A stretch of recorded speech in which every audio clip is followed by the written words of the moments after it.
자,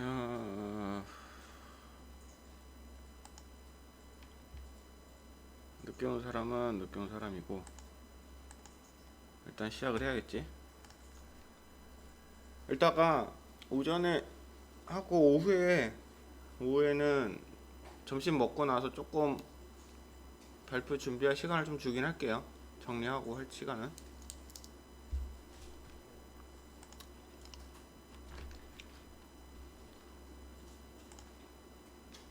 자,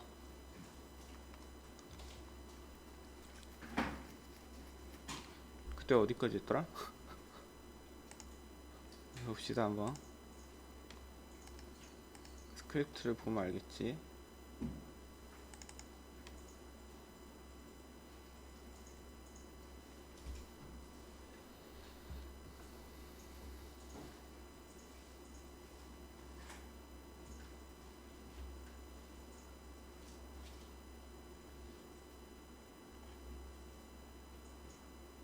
에이전트 액션도 했고 리워드 계산하는 것까지 하려다 말았나 보군.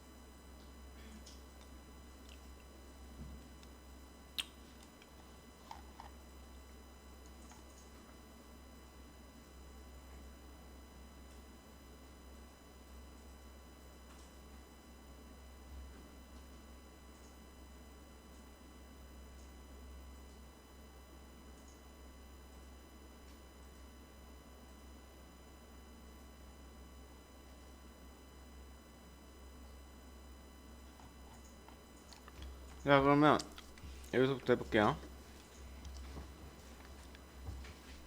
자, 이게 이제 여기 리셋 파라미터스에 있었던 부분이 뭐였죠? 여기에 넣었던 수치가 뭐였죠? 여기 아카데미에 있는 수치였죠. 아카데미 여기에 있는 저희가 리셋 파라미터스라고 해서, 그리고 혹시 만약에 내가 설명하는데 글씨가 잘 안 보이거나 이러면 확대해 주세요라고 좀 얘기 좀 해줘.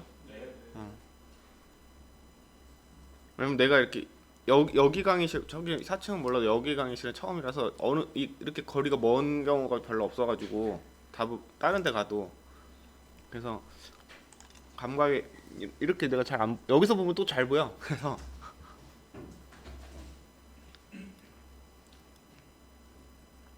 자, 여기다가 우리가 파라미터를 하나 추가를 했죠. 자, 우리가 여기 뭐 하려고 썼냐면 얘를 가지고 이 정확도에 도달을 했느냐 안 했느냐 체크하기 위해서 했었어요. 이때 우리가 지금 0.5라고 넣어서 좀 애매할 수도 있는데, 뭐 정확도가 그때 내가 어떻게 쓰고 싶다 했어요. 처음에는 이게 이 값이 높으면 높을수록 정확도가 높다 이렇게 가려고 했었죠. 그러면 오차율이라는 거는 반대가 되겠지. 예를 들어서 지금 0에서 1 사이 값으로 주려는 거예요. 정규화를 해서. 1이 되면 완전 100% 일치, 0이 되면 완전 불일치, 이렇게 하려고 이 수치를 잡았다고 했었죠. 이때까지는 이거 자체가 아직 뭔가 하고 있지 않기 때문에 내가 정의를 내려야 돼요. 그래서 그때 허용 오차 값은 내가 저렇게 뭐 예를 들어 지금 0.5라고 했는데 뭐 예를 들어 0.7이라고 했어봐. 난 70% 정확해야 오케이 라는 거잖아. 뭐 허용 오차 값은 1에서 마이너스 0.7에서 0.32 오차 값이죠. 70% 일치하면 허용될 수 있는 오차는 30%까지라는 뜻이잖아. 30% 이하여야 된다는 거잖아. 그쵸?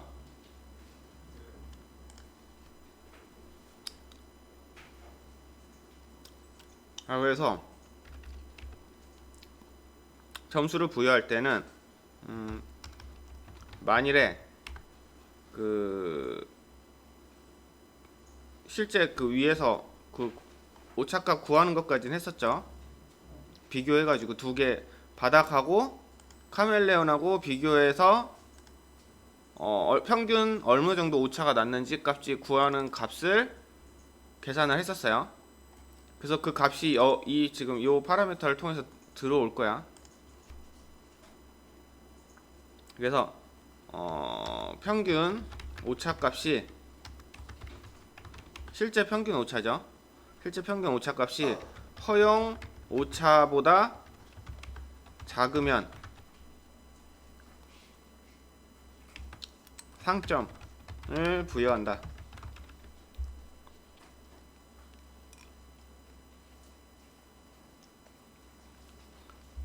당연히 허용 오차 범위 내로 들어왔으니까 상점을 줘야겠죠. 그래서 만일 평균 오차가 이거죠. 컬러 어큐러시가 더 작아. 로스 레인지보다. 아이고.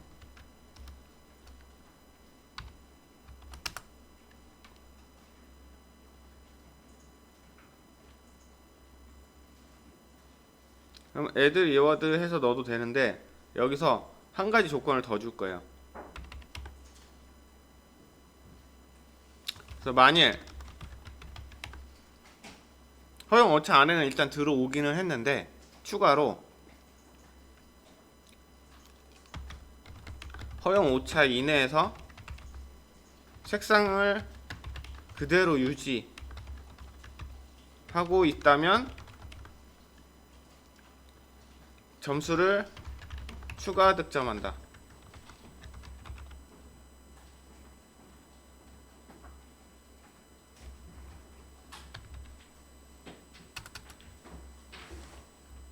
원래는 기본 상점은 줄 거예요. 기본 상점 0.7점 구요.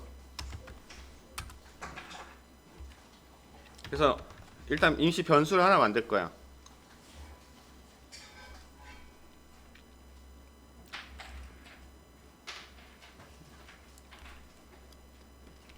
플롯 애드 포인트 이 점수를 0.7점으로 놓을 거야.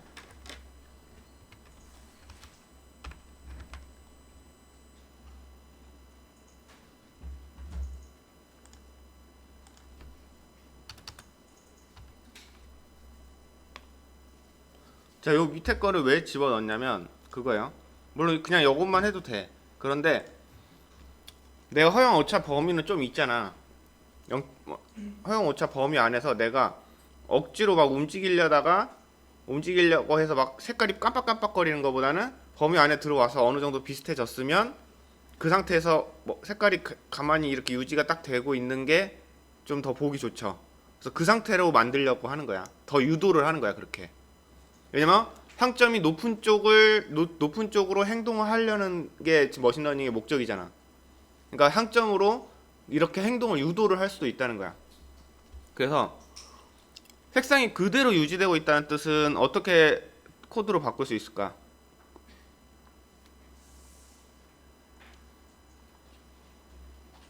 색상이 변경이 안 된다면 뭘 보고 알 수 있을까? 내가 색상이 변경이 안 되고 있다라는 게 그대로 유지하고 있다. 현재 색상을. 그치? 차이로 알 수 있겠지. 내가 그럴 수도 있고 그렇게 볼 수도 있고 레드 액션 뭐 그린 액션 블루 액션 뭐 이런 걸로 해서 내가 실제 내가 어느 쪽으로 움직일지 값이 나올 거 아니야. 그쵸? 그래서 그 값이 만약에 0이야 다. R도 0, G도 0, B도 0, 다 0이야. 그러면 색깔의 변화가 없는 상태가 되겠죠. 그쵸?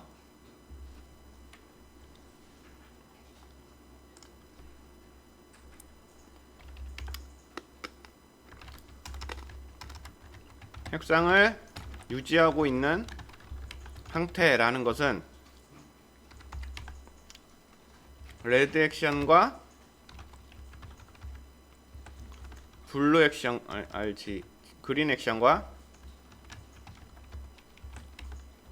블루 액션이 내 합계가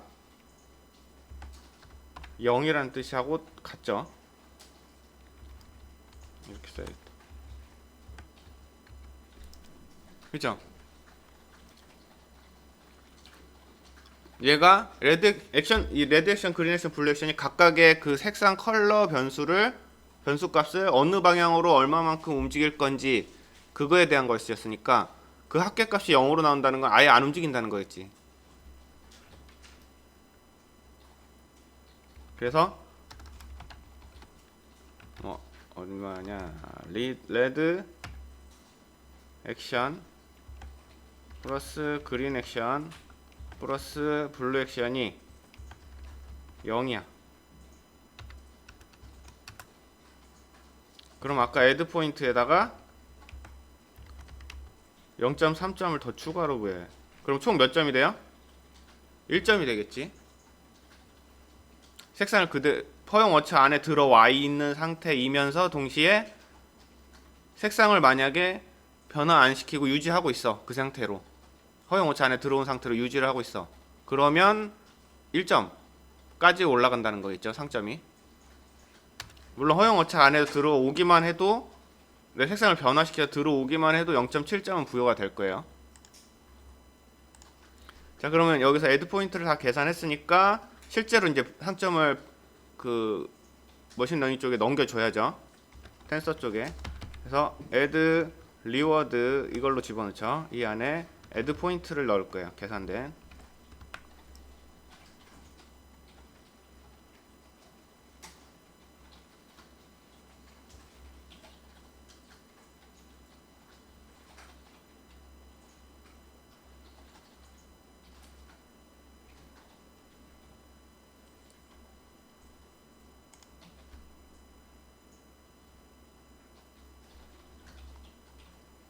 자, 이거는 상점에 대한 부분이고, 이번에 만약에 벌점은 지금 허용 오차 밖에, 아까 이건 지금 이 조건은 허용 오차 이내에 들어왔을 때지. 그러니까 그렇지 않으면 벌점을 부여한다. 그래서 마이너스 1점 정도, 뭐 1점, 마이너스 1점.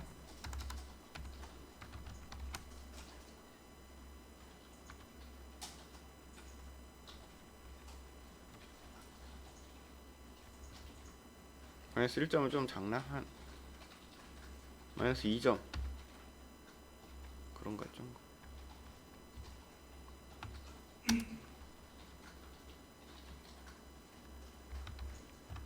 그래서 s add 리워드에다가 마이너스 2점.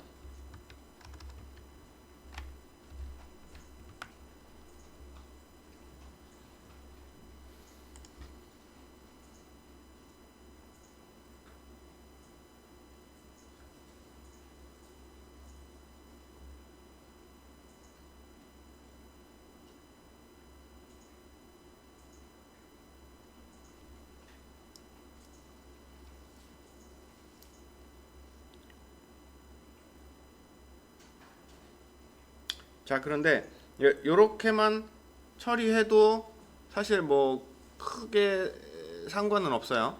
크게 상관은 없는데 제가 지난번에도 한번 얘기했었지만 이런 상벌점이나 요런 값들을 0에서 1 사이의 값으로 정규화를 해주면 더 좋다고 그랬죠. 왜냐면 그러면 값의 변동이 폭이 크지 않기 때문에 계산도 빨라지고, 그리고 우리가 보기에도 얘가 몇 점에 가까워졌느냐를 알아보기도 되게 편해. 정규화를 하면. 그쵸? 1점에 가까워지면 어떻게 되는 거야? 만점이 되고, 0점에 가까워지면 꽝점에 가깝다. 뭐 마이너스 1점이면 뭐 완전 많이 벗어났다. 이렇게 값으로 잡아주면 우리가 판단하기도 더 편해.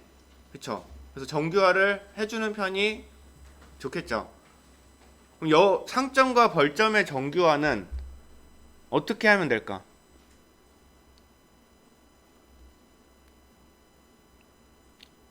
원래 정규화는 뭘로 해? 정규화를 할 때는 그 값을 뭘로 나누지? 어? 어떤가? 자기 자신으로 나누진 않겠지. 무조건 1이지. 그쵸? 그럼 뭘로 보통 나눴어? 우리 예를 들어서 정규화 대표적인 게 뭐였어요? 그 노멀라이즈는 정규화의 영어고, 어. 뭐 할 때 정규화를 우리 많이 썼었어. 이건 한번 이렇게 되새김질 해보려는 거야. 그래서 다른 때에서, 그죠? 방향 구할 때 그거 노멀라이즈라는 함수를 쓰거나 뭐 파라미터를 써서 아니 그 뭐지 프로퍼티를 써서 하긴 했지만 그거를 직접 우리가 만약에 한다면 어떻게 했었을 것 같아요?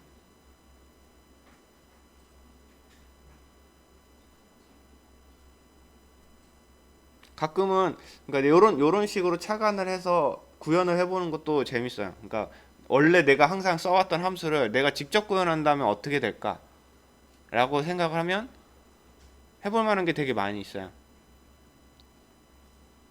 그래서 보통 정규화라는 거는 얘가 나올 수 있는 총 수치 값으로 또는 총 횟수 뭐 이런 게 있으면 총 횟수나 뭐 예를 들어 지금 같은 경우에는 더해지는 횟수가 있고 뭐 이런 게 정해져 있죠. 그래서 그런 걸로 나눠버리면 되죠. 전체 값으로 나올 수 있는 최대 값으로 나누는 거야. 정규화는 이 값이 어느 단위 안에서 가질 수 있는 최대한 값으로 나누는 거야. 그럼 우리가 어차피 얘한테 맥스 스텝을 줄 거예요. 그렇죠? 리셋을 시킬 때 맥스 스텝을 주겠죠. 그 맥스 스텝만큼 횟수만큼이 최대치가 되겠지. 만약 지금 왜냐면 최고로 상점 많이 받을 수 있는 게 뭐야? 1.0이지 한 프레임에. 한 번 행동을 했을 때 내가 받을 수 있는 최고의 상점은 1점이야. 그쵸? 최대치가. 그러면 리셋이 되기 전까지 내가 받을 수 있는 점수 최대치는 몇이야? 그거는 스텝이 몇 번이냐에 따라 틀리겠지. 리셋하기 전까지 몇 번의 스텝이 걸려야 리셋이 되느냐에 따라 틀리겠지. 내가 예를 들어서 1000번 행동할 때마다 한 번 리셋해 하면 1000점이 최고 점수겠지. 이거 예를 들어서 애들이 벌점도 마이너스 1점으로 바꿔볼까? 마이너스 1점으로 바꿔볼게요. 그럼 벌점도 마찬가지야. 나올 수 있는 최대 점수가 몇 점이죠? 이것도 마찬가지로 마이너스 1000점 이렇게 되겠지. 왜냐면 최대 맥스 스텝 횟수만큼 매 스텝마다 마이너스를 계속 다 받았다고 쳤을 때 리셋되기 전까지 나는 받을 수 있는 점수가 마이너스 1000점이야. 그럼 걔를 정규화를 하려면 마이너스 1000점을 다 받았어. 다 벌점을 받았어. 그러면 얘가 마이너스 1 값이 나오게 하려면 어떻게 하면 돼? 그리고 만약에 모두 상점을 받았어. 1 값이 나오려고 해. 그리고 상점도 벌점도 다 반반씩 받았어. 그럼 0점이 나오게 하려고 그래. 이렇게 해도 뭐 그냥 당연히 반반 받았으면 0점이긴 하겠지만 그런 식으로 정규화를 하겠다. 크기가 1 이내로 줄어들게 정규화를 하겠다. 그러니까 플러스 방향으로 1이든 마이너스 방향으로 1이든 1로 줄어들게 하겠다라고 하면 지금 맥스 스텝만큼 곱해서 최대치가 됐잖아. 그럼 반대로 맥스 스텝만큼으로 나눠주면 1이 되겠죠. 그치? 맥스 스텝은 우리가 알 수 있을까요? 알 수가 있죠. 왜냐면 우리가 어디서 맥스 스텝을 정해? 자기 에이전트 어딨어? 아카데미에서 정하면 아카데미에서 찾으면 되고 에이전트에서 달면 에이전트의 이 맥스 스텝이란 변수에만 접근할 수 있으면 되죠. 그럼 얘는 어디서 여기 플랫폼 여기 윗부분 스크립트 요 윗부분까지는 우리가 구현한 게 아니죠. 그렇죠? 이 윗부분은 누가 구현했다 했죠? 어디에서 구현돼 있다 했죠?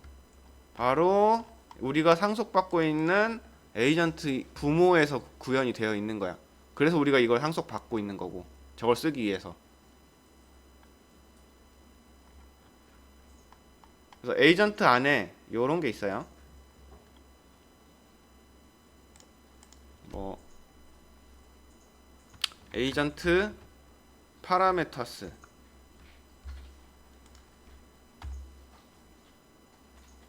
F12 이거 펜 단축키가 됐네.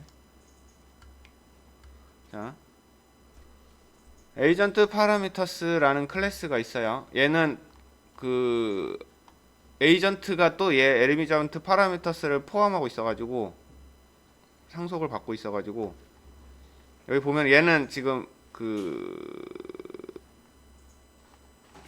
요것들 에이전트 카메라라든가 렌더 텍스처라든가 맥스 스텝이라든가 리셋 온 돈이라든가 다 이거 어디서 봤어요? 아까 여기에 있는 것들이죠. 지금 이 값들이에요. 저게. 그래서 요것들을 얘네들은 여기서 이렇게 에이전트 액션이라는 함수를 클래스로 딱 구현을 해놨어.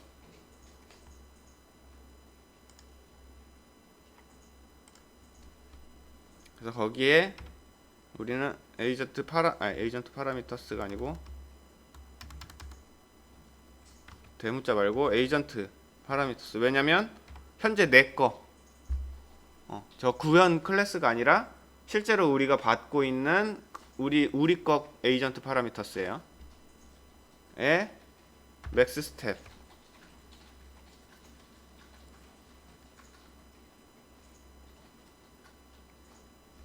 이게 바로 최대 그거예요.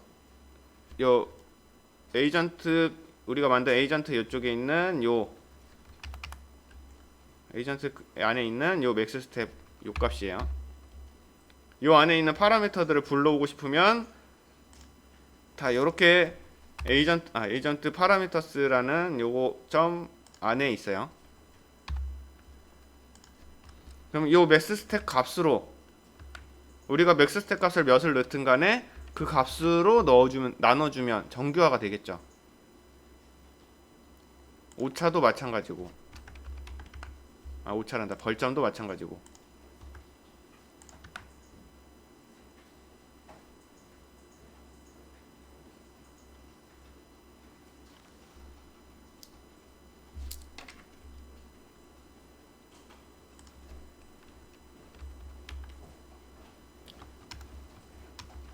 맥스 스텝 수로 나누어 점수를 정규화하기.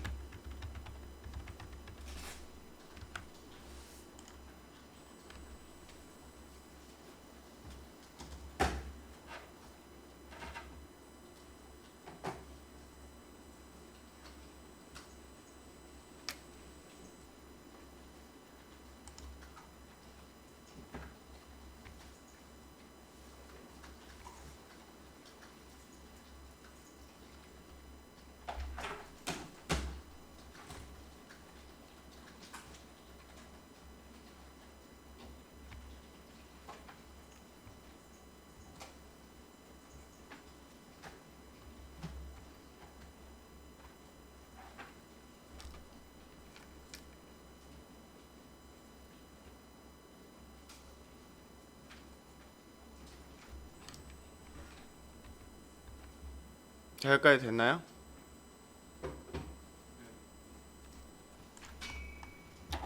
자, 그러면 요때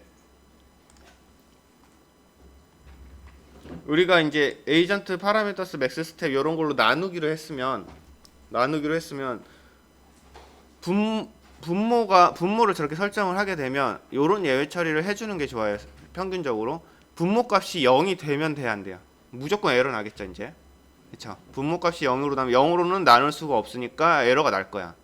그래서 저런 에러가 나지 않게 처음에 시작하자마자 만약에 맥스 스텝 값을 0 이상으로 안 주면 나는 에러가 문제가 생길 거야 라고 에러를 미리 뿜어주면 시작하자마자 찾기도 편하고 그러겠죠. 그쵸? 그래서 내가 지난번에 뭐를 하라고 했었죠? 디버그.점 에러로그 이런 걸 써도 되고 조금 더 간편하게 그때는 또 if문 이런 거 써야 되잖아. 이걸 좀 더 줄여버릴 수도 있어요. 요런 게 있어요. 이니셜라이즈에서 자, 만일 요 밑에 거는 그죠? 색상 랜덤 선택 바닥과 카멜레온.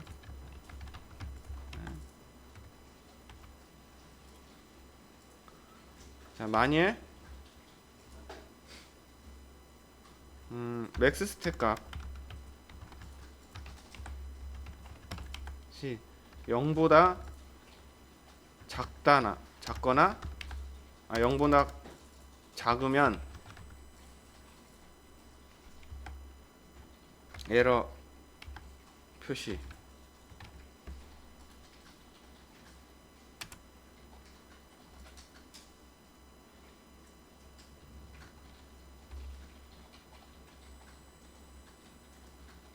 그래서 디버그 중에서도 이런 게 있어요. assert라는 게 있어요.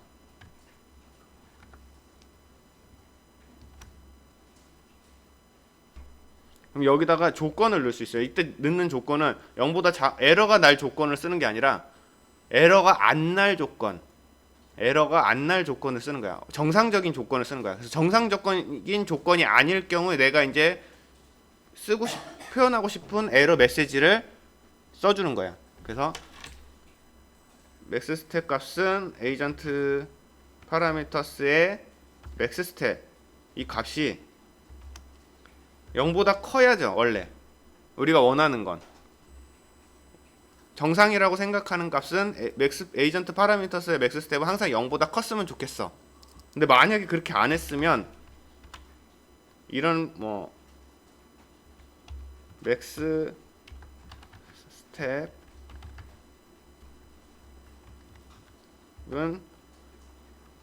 0보다 커야 합니다. 뭐 이런 식으로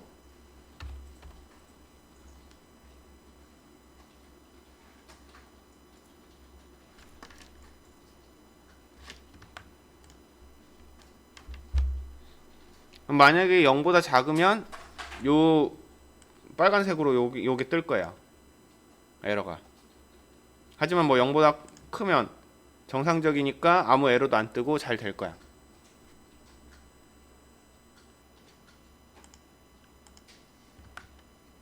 물론 어서트를 쓰지 않고 지난번처럼 뭐 디버거.에러 로그 한 다음에 if문으로 뭐 이러이러한 맥스 스텝이 0보다 작으면 0보다 작거나 같으면 0도 안 되니까 0보다 작거나 같으면 디버거.에러 로그 한 다음에 그 메시지에다가 요걸 띄우고 뭐 이렇게 할 수도 있어요. if문으로.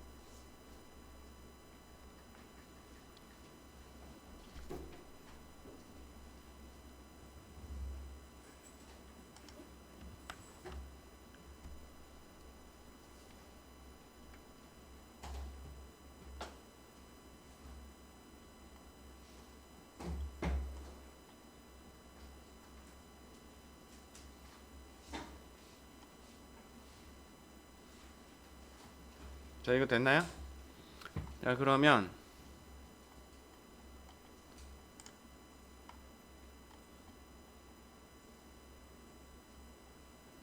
점수를 부여하는 것까지 되었고, 이번에는 이제 리셋할 때는 뭐 해야 되죠? 다시 컬러 한번 이제 스텝이 다 내가 지정한 맥스 스텝만큼이 다 끝났으면 컬러를 다시 지정을 해줘야 되겠지. 배경도 바꾸고 몸통 색깔도 다시 랜덤하게.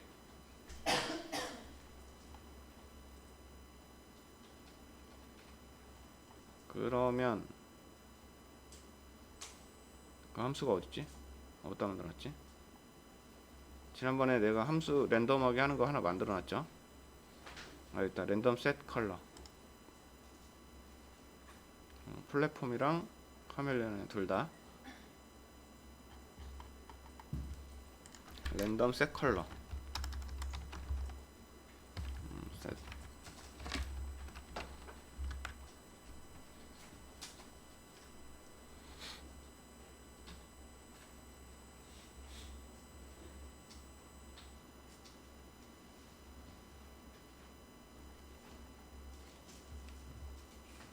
이런 식으로 함수로 많이 빼놓으면 되게 편해. 반복해서 쓸 때.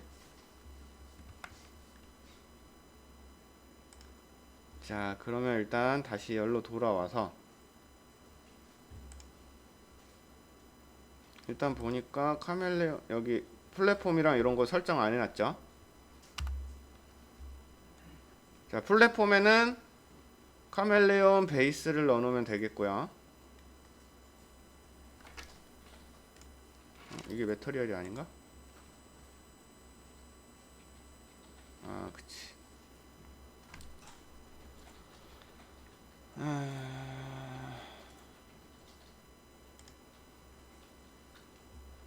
매터리얼로 하면 안 되겠다. 생각해보니까 매터리얼 값을 저렇게 끌어들일 수는 없어서.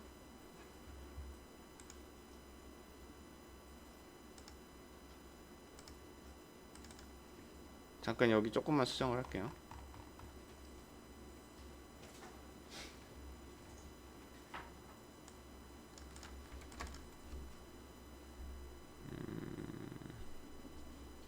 메쉬 렌더러로 받아볼게요.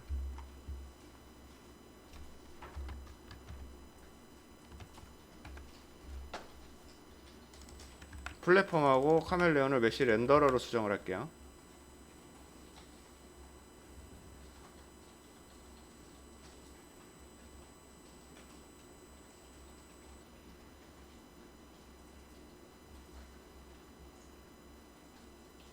자, 그럼 여기 컬러, 색 컬러 부분도 좀 바뀌어야죠. 플랫폼의 바로 컬러가 아니라 플랫폼의 매터리얼의 컬러가 되겠죠. 여기도 매터리얼의 컬러.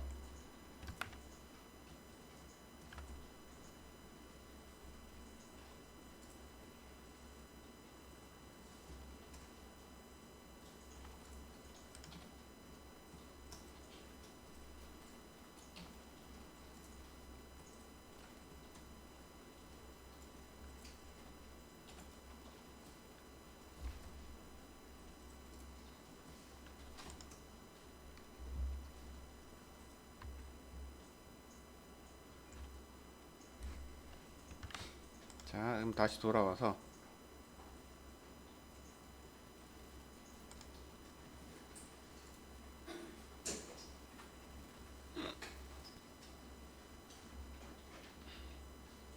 이렇게 해도 안 되나? 맞다.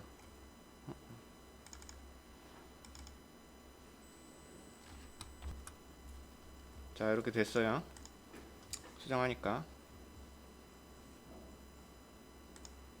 자, 아카데미 같은 경우는 근데 사실 씬에 반드시 하나만 존재를 해야 한다고 했죠. 이런 경우에는 저렇게 퍼블릭으로 받아와도 뭐 상관은 없긴 한데 요렇게도 받아올 수 있어요. 만약 뭐 씬에 하나만 있으면 요렇게 받아오는 것보다는 얘를 퍼블릭으로 일일이 끼워 넣는 것보다는 얘도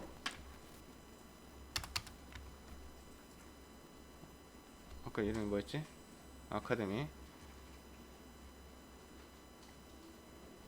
아카데미에다가 find object of type 해서 카멜레온 아카데미.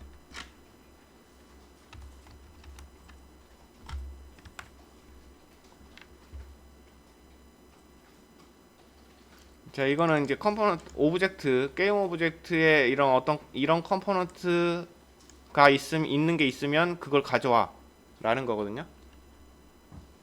근데 얘 같은 경우에는 뭐 하나밖에 없잖아. 요렇게 하면은 다른 거랑 뭐 문제될 일이 없어. 구별해야 될 필요가 없어. 그쵸? 요렇게 갖고 와도 돼요.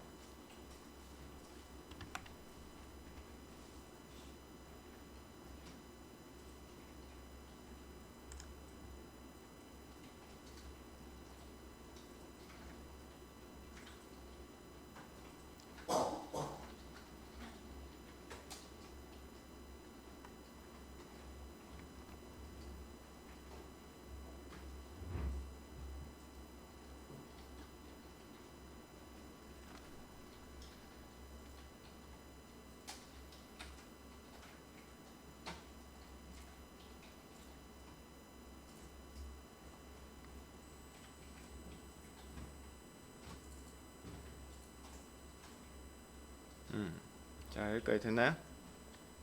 자, 그러면 일단 맥스 스텝은 이따가 에러 표시 보려고 일부러 0으로 놓고 카메라를 하나, 브레인도 하나 넣고 카메라도 넣고, 지난번에 브레인까지 만들었었죠. 카멜레온 러닝 브레인. 브레인도 일단 끼워 넣읍시다. 여기다가 잊어버릴지 모르니까.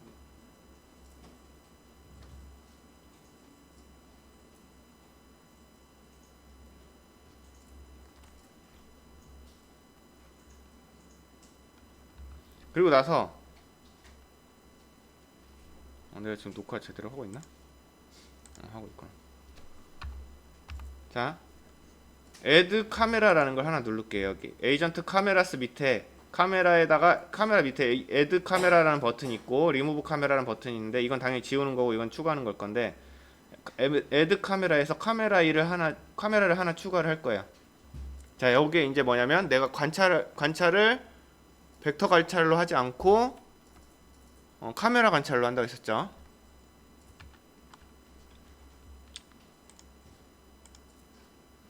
자, 그리고 그래서 여기다가 크리에이트 카메라 해서 카메라 하나 추가를 할 거야. 그리고 메인 카메라는 일단 지워버릴 거예요. 씬에서.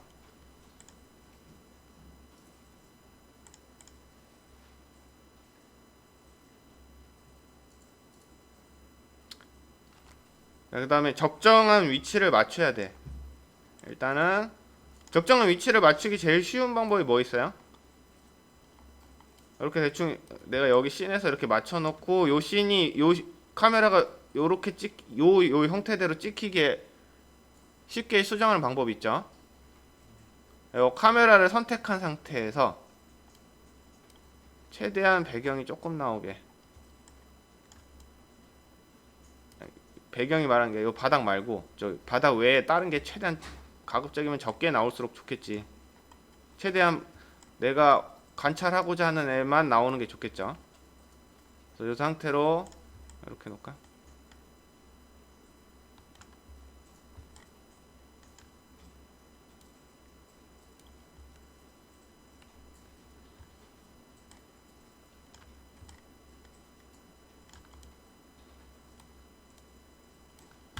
맞춰놓고 카메라를 선택한 상태에서 여기 게임 오브젝트에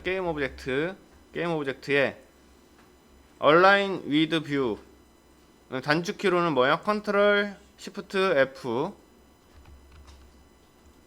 반드시 카메라를 선택한 상태에서 해야 돼요. 이렇게 해서 이 상태에서 컨트롤 시프트 F를 누르면 내가 선택한 그 게임 오브젝트를 요 화면에서 바라보고 있는 화면 위치랑 동일하게 정렬을 해주는 거야. 그래서 똑같이 되죠.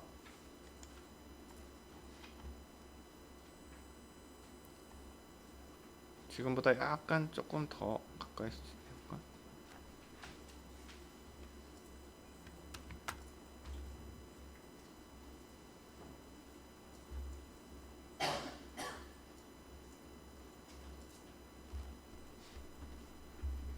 대충 요 정도 맞춰 놓을게요.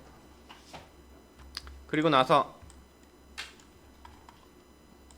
카메라가 지금 FOV가 너무 크죠?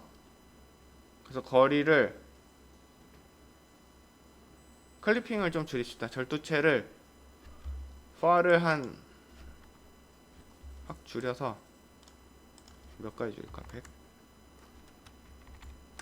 30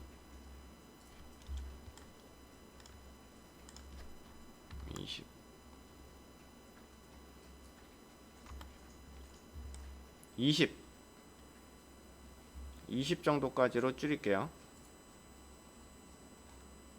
이런 건 뭐냐면 그냥 지금 상태에서는 상관이 없는데, 이거 외에 나중에 다른 배경이 들어간다거나 했을 때 지금 요거 하나 띄워놓고 학습을 시키니까 그런데 다른 거 여러가 깔려있는 상태에서 할 때 굳이 다른 게 최대한 안 찍히게 하려는 거야. 그쵸? 뷰 프로스텀 안에 들어와야만 렌더링이 되죠. 뷰 프로스텀은 기억나죠?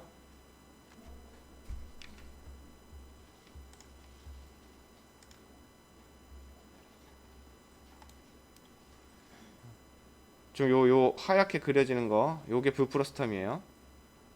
내가 렌더링하기 위해서 수집하는 렌더링할 대상의 범위예요.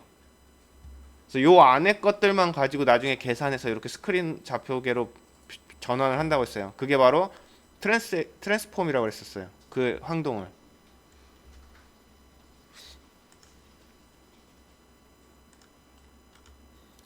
자, 여기까지 했으면 일단은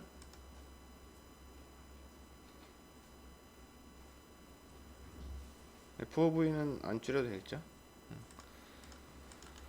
자, 빈 게임 오브젝트를 지난번처럼 병렬 배치를 하기 위해서 빈 게임 오브젝트를 하나 만들게요. 그리고 나서 여기다가는 일단 0으로 리셋을 하고 빈 게임 오브젝트에다가는 이름을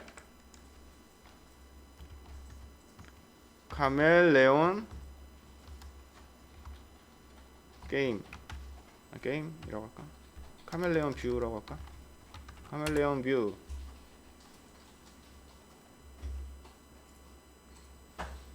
그래서 이 베이스부터 카메라까지 아카데미 빼고 베이스랑 카멜레온 몸통이랑 카메라랑 세 개를 카멜레온 뷰 안으로 자식으로 이렇게 집어넣을게요.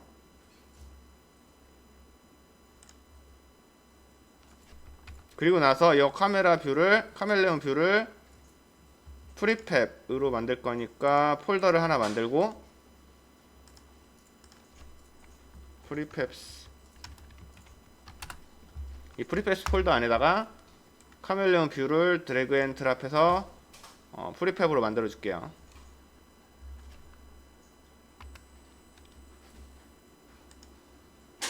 자, 이렇게 세 개가 들어가 있어야 돼요. 카멜레온 뷰에는.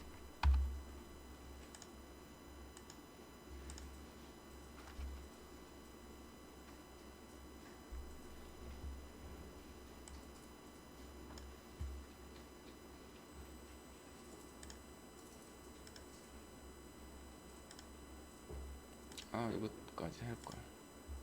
자, 그리고 나서 지금 요 밑에 설정한 세팅한 카메라 있죠. 얘를 내가 관찰 카메라로 쓸 거다라는 거를 등록을 해줘야 돼요. 여기 지금 에이전트 카메라스의 애드 카메라에서 여기 카메라 1을 하나 만들어 놨죠. 거기에다가 요 카메라 내가 세팅 완료시킨 위치 다 잡은 카메라를 여기다가 집어 넣을 거야. 그럼 얘가 이제 관찰 카메라가 되는 거야, 이 에이전트에.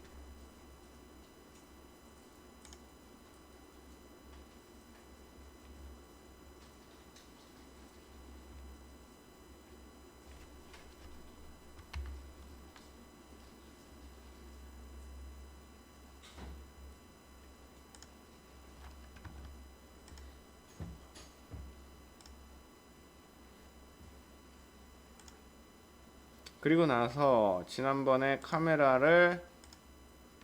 말고 그 러닝 브레인 쪽에 보면 러닝 브레인을 확인해 보면 지난번에 비주얼 옵저베이션스에서 여기다가 80 이렇게 했었죠. 이게 뭐라고 했었죠? 그 내가 관찰하려는 카메라의 해상도였어요. 해상도. 그래서 실제로 내가 이 카메라가 만약에 80짜리로 찍는다면 화면이 어떻게 나올지를 내가 보고 일단 봐야 내가 이게 더 정확하게 찍히겠지. 이 범위가 더 정확해지겠죠. 지금은 어떻게 돼? 80 비율이 아니야. 1대1 비율도 아니야. 지금 보면은 1920, 1080이니까 16대9 비율이죠. 그럼 실제 이거랑 좀 다르게 찍힐 거야. 그러니까 우리가 그걸 확인해 보기 위해서 디스플레이도 한번 맞춰 보는 거야. 이거 바꾼다고 해서 사실 이거랑 틀리다고 해서 사실 안 되는 건 아닌데, 그냥 우리가 화면 진짜 범위를 알고 싶으니까 어떻게 찍히는지 카메라에. 그래서 뭐 카멜레온이라는 뭐 해상도를 하나 만들게요. 80짜리.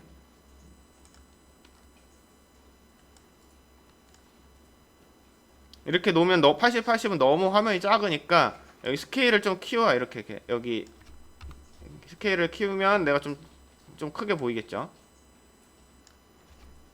물론 80이니까 해상도가 엄청 낮으니까 굉장히 흐릿흐릿하게 보일 거야. 자, 보니까 아까랑 좀 느낌이 약간 좀 다르긴 하죠. 화면이 좀 잘린 부분도 있고 해서. 그래서 이렇게 놓고 카메라 한번 더 조금만 더 조정을 하는 거야.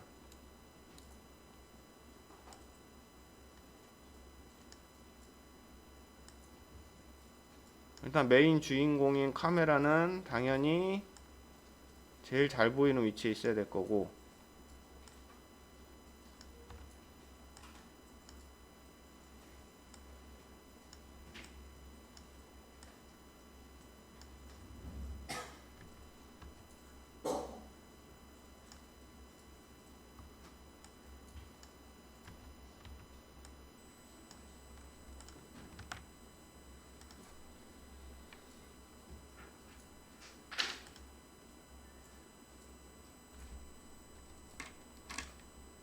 그리고 일단 프리팹 값을 수정을 했으니까 여기도 오버라이드 쪽에도 어플라이 올 해서 전부 지금 이 카메라 각도 값이랑 이런 것도 다시 갱신을 해줘야 되겠죠.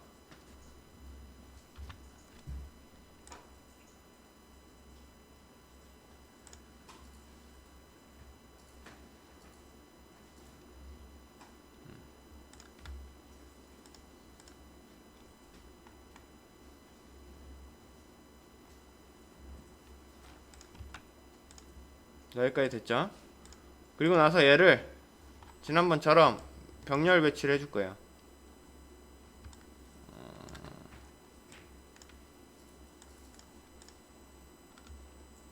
탑에서 볼까? 얘를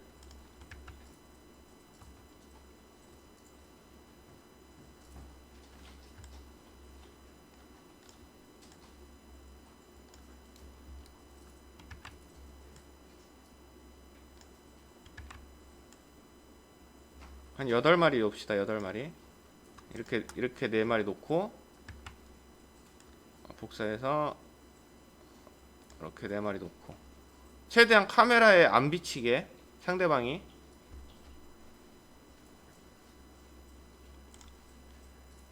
그래서 내가 관찰할 배경이랑 카멜레온이랑 두 가지를 제외하고는 최대한 다른 거는 카메라에 영향을 화면에 변화가 있으면 안 돼요. 지금 예를 들어서 요렇게 찍히면 여기가 좀 필요 없는 부분이 되지만 여기는 지금 값이 변하지 않겠죠.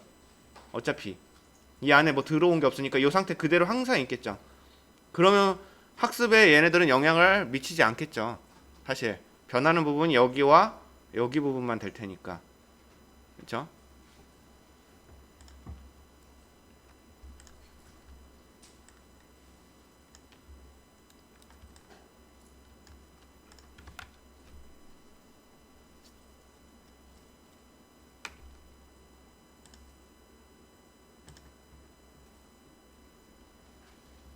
지금 상태에서 만약에 실행을 하면 에러가 나고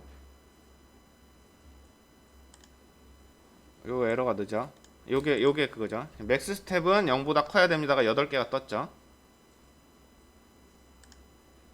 지금 왜냐면 맥스 스텝을 0으로 해놨으니까.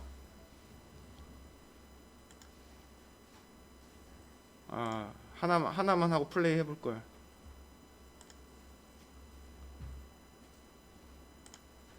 하지만 요런 방법이 있죠. 또 얘를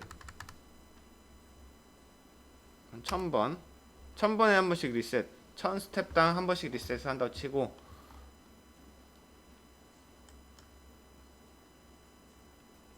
그리고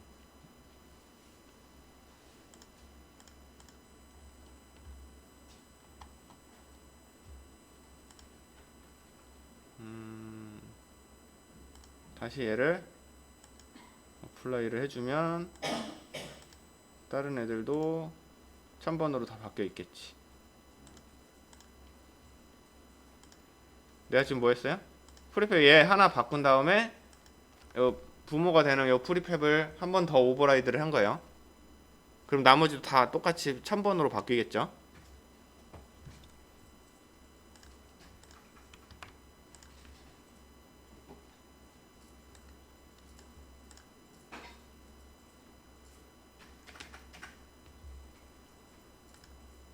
자, 그럼 여기 유니티 세팅은 끝났어요. 유니티 세팅은 끝났고 이제 학습 쪽으로 넘어갈 텐데, 이번에는 지난번하고 다르게 커리큘럼 학습이라는 걸 한다고 그랬었어요. 그래서 10분 쉬었다가 커리큘럼 학습 부분 추가되는 거에 대해서 좀 설명을 하고 바로 학습 쪽을 조금 넘어갈 거예요.